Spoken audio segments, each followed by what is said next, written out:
Well, thanks for the opportunity to be here at the Sorghum Symposium.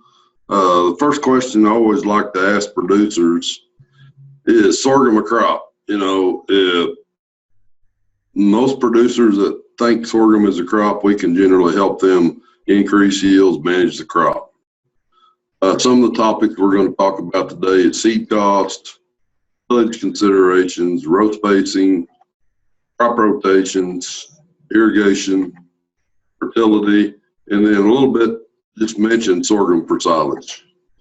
When it comes to seed cost, typically a fully treated grain sorghum seed is somewhere between $190 and $200 a bag, which that includes insecticide concept, which allows you to use your duals, the chlorosetamide type herbicide, grass control herbicides, and then a fungicide. If you just buy concept and fungicide treated seed, that's generally in $135 to $140 a bag. And seed sizes and most hybrids are going to range from about 11,000 to 17,000 seeds per pound. So therefore, a bag of seed contains somewhere between 550 and 850,000 seeds. So when you start looking at cost per acre, if you look at an irrigated seeding rate, and I'm just using 100,000 as a base. Some people plant more, some people plant less. That equals 5.5 to 8.5 acres per bag. Therefore, your seeding cost on a fully treated seed, on the larger seeded stuff is going to be about $36 an acre. That'd be 11,000 seeds per pound, and then it'll be $23 for the 17,000 seeds per pound. If you buy just the concept and fungicide, those prices go down to $25.5 for the 11,000 and $16.5. Now, if you start looking at dryland seeding rate cost, and I'm just using 40,000 again as an example, we've got guys that will plant less, we've got guys that will plant more. So I just kind of use that as a kind of an average figure. That means you can plant 13.8 acres per bag with the 11,000 seed and 21 acres for the 17,000 seed. So therefore your cost for fully treated seed is $14.5 for the 11,000 seeds per acre, 9.4 or $9 basically for the 17,000. It goes all the way down to $6 for the concept and fungicide only, or $6.5 for the 17,000 seeds per pound. So when you start comparing sorghum to corn, that's where the advantage sorghum has is on seed cost per acre. When it comes to tillage, sorghum works in all tillage systems, just like most other crops do, conventional, strip till, no-till. Irrigated as with corn and soybeans, both no-till and strip till will conserve water versus conventional. That's the reason a lot of producers around the country have went to especially strip till, especially in their corn acres. Dryland, no-till is probably preferred unless you're going to strip till right in front of the planter. I'll show you some data that strip till has actually cost me a little yield, but it is better than conventional till. This is a dryland no-till wheat sorghum fallow rotation that I started in 1998 in the Oklahoma Panhandle. It's kind of a copy of a study that Alan Schlegel had at Tribune, Kansas. And the one thing I've heard producers talk about no-till is no-till cost yield. Well, if you look at the first 4 or 5 years of my study, 2002, we didn't raise a crop. 2011, we didn't raise a crop. Both years were due to droughts. But if you look at the first 4 or 5 years of my study, no-till did not perform less than conventional till. It was probably equal to. And then every year since 2004, my yields were higher for no-till versus conventional till. And that's basically what Alan Schlegel's data had suggested, that about the third time through that wheat sorghum fallow rotation, you got that yield increase and it just maintained. And this is Alan Schlegel's data from Tribune, Kansas.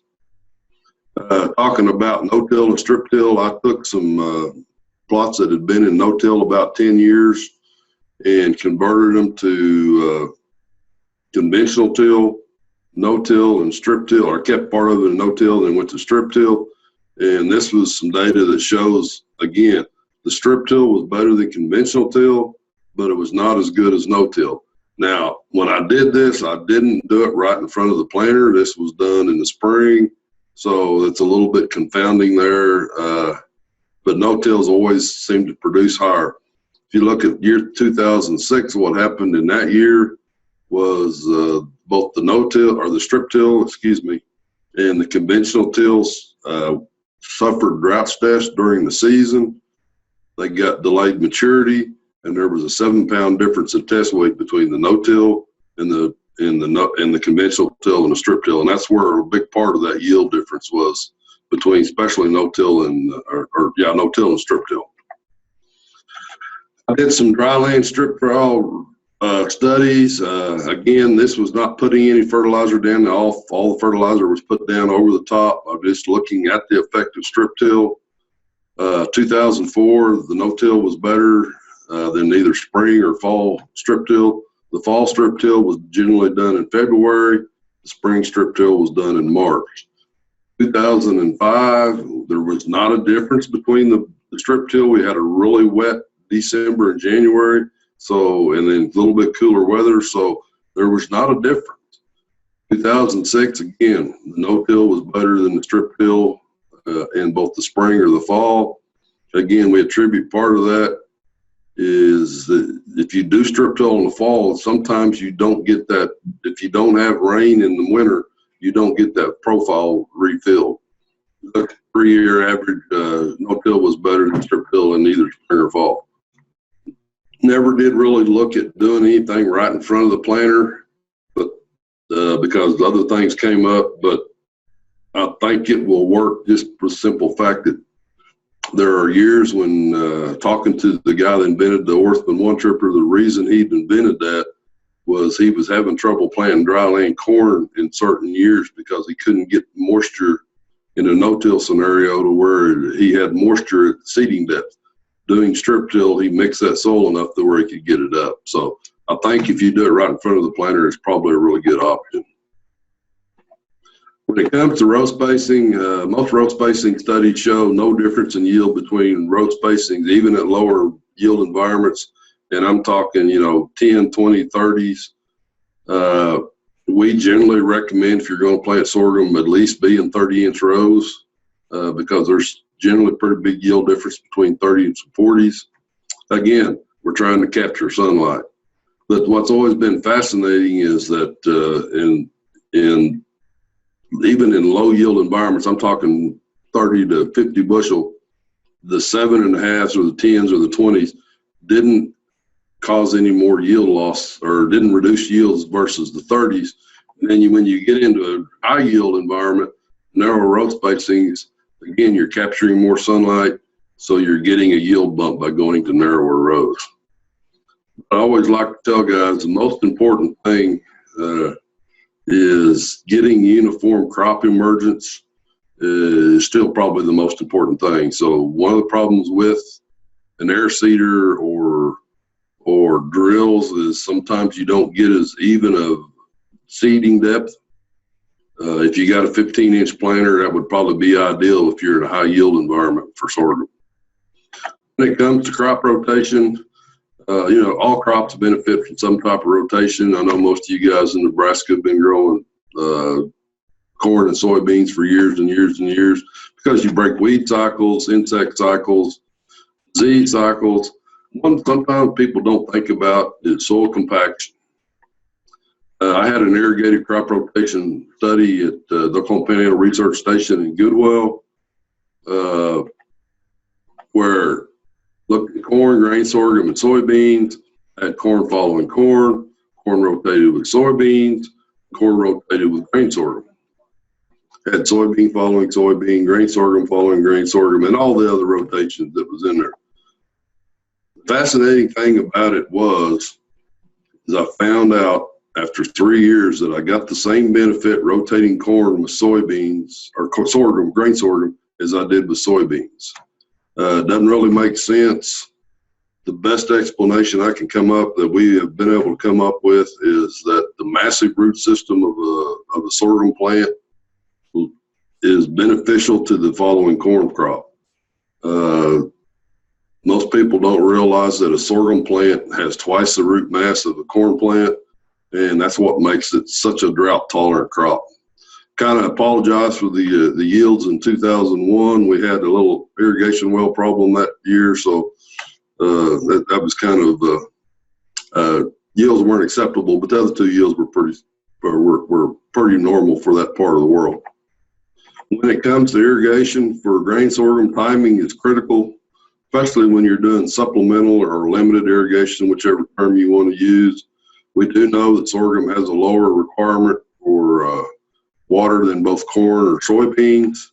The most critical time is grain sorghum has 3 growth stages, is the one I tend to want to use. We call growth stage 1, growth stage 2, growth stage 3. Growth stage 1 is a vegetative period. So if you're going to make sure that you irrigate, the first irrigation needs to be in this 30 to 35 days after emergence. That is when your yield potential is being determined. That is when panicle initiation is initiated in the plant. That's when seed size, number of seeds is set, head size, and all that stuff. The next phase, growth stage 2, is the reproductive phase, which gets you to boot and anthesis and seed set. Probably the most critical time to irrigate water from many studies is to put water on at the boot stage. That's where you get your biggest bang for the buck in sorghum when it comes to water. So that's generally somewhere 55 to 65 days after emergence. And then you want to try to save one irrigation for about 30 days, 25 to 30 days after flowering, because we want to keep that plant healthy, keep it standing, because if you've irrigated at boot, you irrigated at 30 to 35 days, you've got a pretty massive carbon sink up there in that grain head. And if it don't have plenty of water to maintain plant health, it starts robbing carbon out of the stalk and moving it into the seed head. So a good way to think about it is, if you're going to irrigate 3 times in a year, is the 30, 55, 85 method.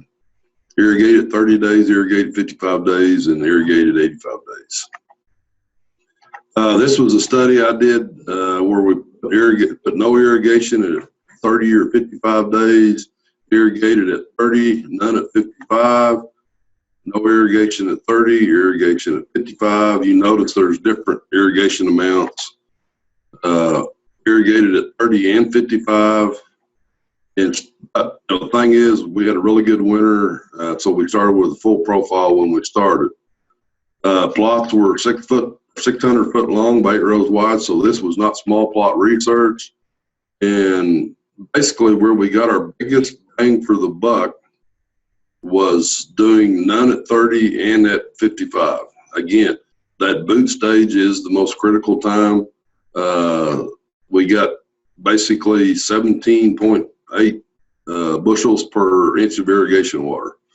We got just almost as much, but on a bushel per inch rate, but we lower yield with the none at 30 and the none at 55. But irrigating at 30 and 55 was important. We just weren't quite as efficient in our water use.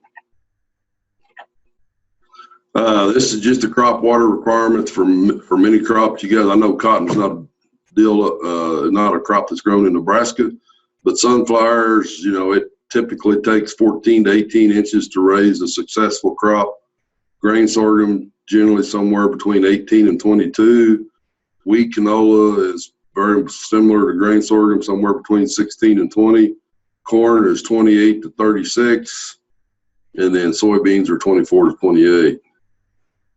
Now this is, you've probably seen this before. This is for the multiple crops. You get the yield, the number in parentheses is the amount of water it takes to get to the first bushel of production.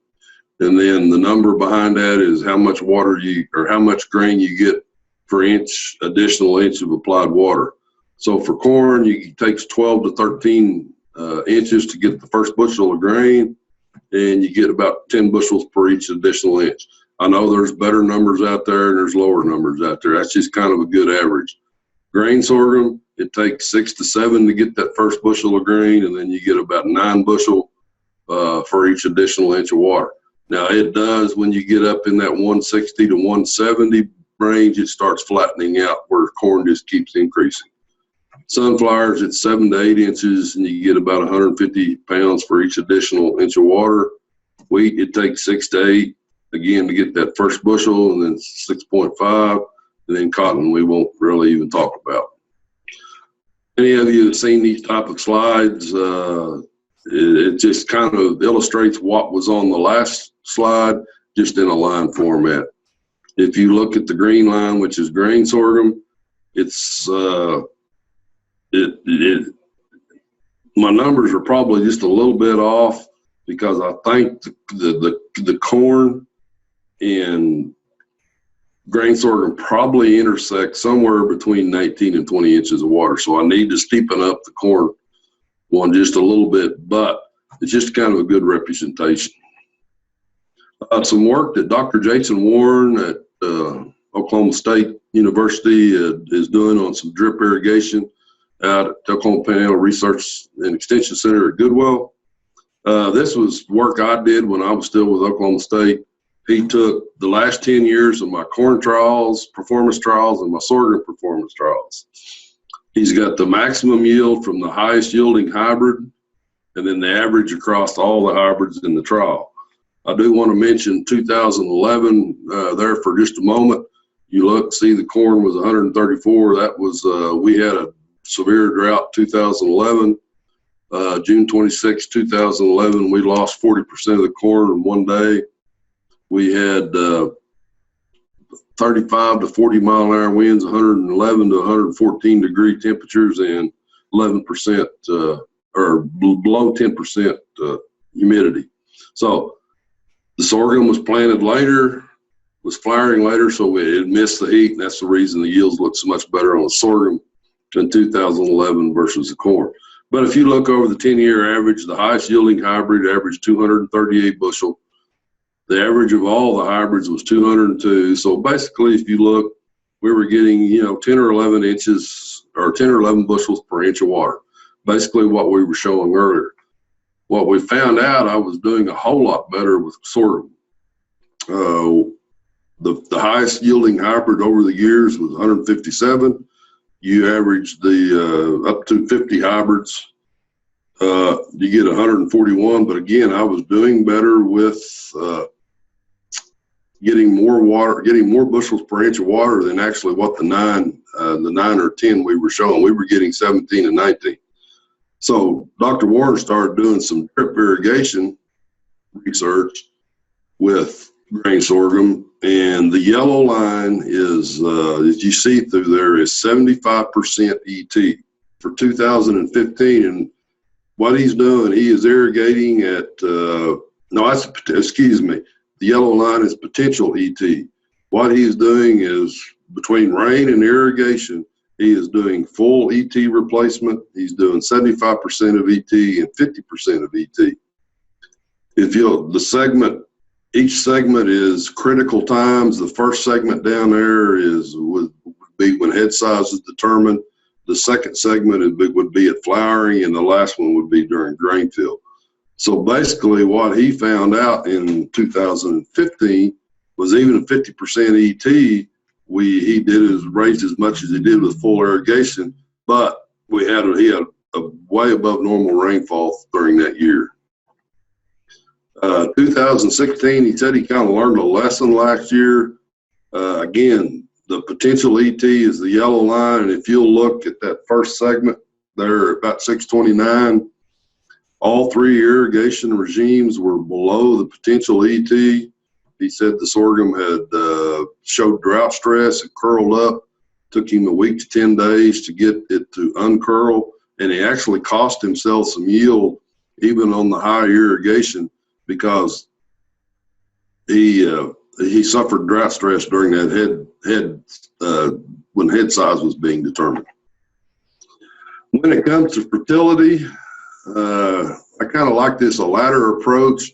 You know, everybody tends to want to worry about multiple nutrients, variable application. Soil pH is the first basic thing you got to take care of because it affects so many of the micronutrients and P and K. Low pH, I know, is not generally an issue in much of Nebraska. In some parts of the country, low pH is a huge issue. It affects phosphorus availability. It affects half-life of herbicides and things like that. So you got to take care of soil pH. Now, if you're a high pH area, 7.5 and above, it's really difficult. There's no economical way to reduce soil pH. But so in these, I like Dr. Klein's presentation earlier today, where he was talking about, they raised the same amount of corn with about $400 or $500 less of phosphorus inputs. What you need to be basing your phosphorus applications on right now is meeting plant needs, just sufficiency, not maintenance or trying to build up the soil. So most university labs will give you sufficiency recommendations, and you just know what, I guess the best thing I can tell you is know what your lab is making a recommendation on your phosphorus. Because with low input prices or low crop prices, any place you can save $1 or $2 will be a benefit. And just put the phosphorus out there, or the potassium, whichever one you need, is just put out there what the plant needs for that season. If guys in a no-till scenario, I always tell guys anytime they got a planter or drill running, if they're in no-till, be putting out 5 gallons of 10-34-0. 99.5% of the time, that'll meet all the phosphorus demands you'll ever have. Nitrogen and sulfur are the next ones. That's the ones that generally tend to limit yield the most.